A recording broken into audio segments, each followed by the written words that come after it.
there's some stuff happening in Atlanta. An Atlanta mega church pastor wants to basically give into white fragility by rebranding white privilege to something that's, in his mind, less likely to hurt the feelings of his fellow white Americans. So this is Pastor Louis Giglio, and he's from the Passion Church, Passion City Church in Atlanta. Let's hear what he had to say. We understand the curse that was slavery, white people do, and we say that was bad, but we miss the blessing of slavery, that it actually built up the framework for the world that white people live in and lived in. And so a lot of people call this white privilege, and when you say those two words, it just is like a fuse goes off for a lot of white people because they don't want somebody telling them to check their privilege. And so I know that you and I both have struggled in these days with, hey, if the phrase is the trip up, let's get over the phrase and let's get down to the heart. Let's get down to what then do you want to call it. And I think maybe a great thing for me is to call it white blessing, that I'm living in the blessing of the curse that happened generationally that allowed me to grow up in Atlanta. And, you know, you're talking about being 57. If you were 57, I can't imagine being that old, Dan, and being 57. But I've said to our church, Lecrae, a few weeks ago, when I was born, the day I was born on Boulevard at Georgia Baptist Hospital in 1958, black people did not have equal rights in this city. Not my grandparents' lifetime or their lifetime, in my lifetime. This is right now. Okay. I just wish the people at home they can't see producer Brett behind the scenes. We can see him. I wish there's a recording of that somewhere. Just him watching this video, like, is just making him very uncomfortable. Brett did not like this video. It's bad. It's bad. I mean, the not his reaction. His reaction is spot on. But what we're hearing from this pastor, who, by the way, was speaking to rapper Lecrae and also Chick-fil-A CEO Dan Cathy. Those were the two other people who were part of this discussion.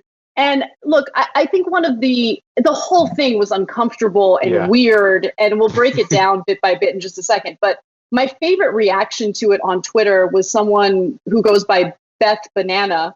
And Beth says, white privilege is wanting to rebrand something as white blessing because white fragility makes white people not want to hear about white privilege. Yeah, the concept is supposed to make you uncomfortable because the reality is uncomfortable. And by the way, you should never refer to anything involving slavery as a blessing. Like, yeah. No, I mean, listen, this guy meant well. I think he genuinely meant well, and he got to a very confused place. You know, I do think that, like, at some point, I think if we're going to see, you know, very widespread systemic change, we have to get white people to understand that it is also in their best interest to recognize the oppression that exists in this society. You know, to sort of recognize that the unique oppression that black people face in the society, and brown people, and, you know, all other minorities in the society, it is in their own best interest to address it, right? Like that's how we're going to get out of this at some point, because the discourse around making it a favor that white people do toward brown people is going to lead to all kinds of weird things like this pastor just went through.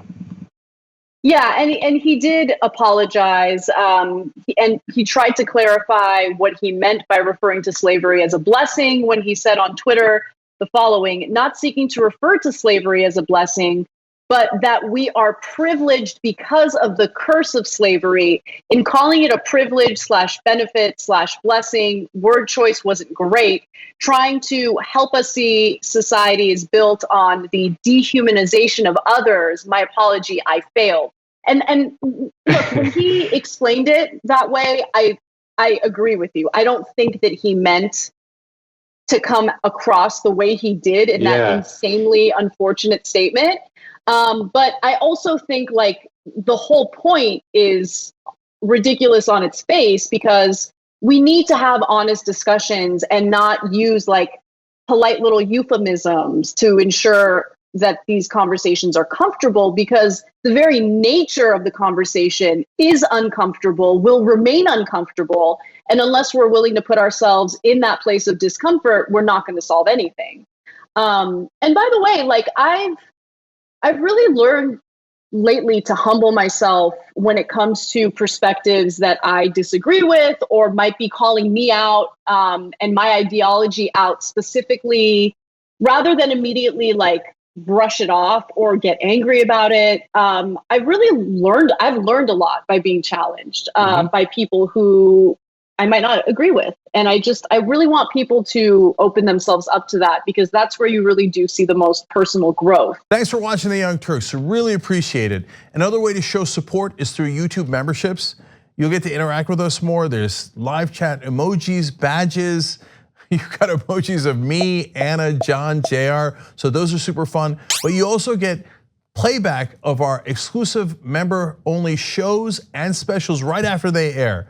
So all of that, all you gotta do is click that join button right underneath the video. Thank you.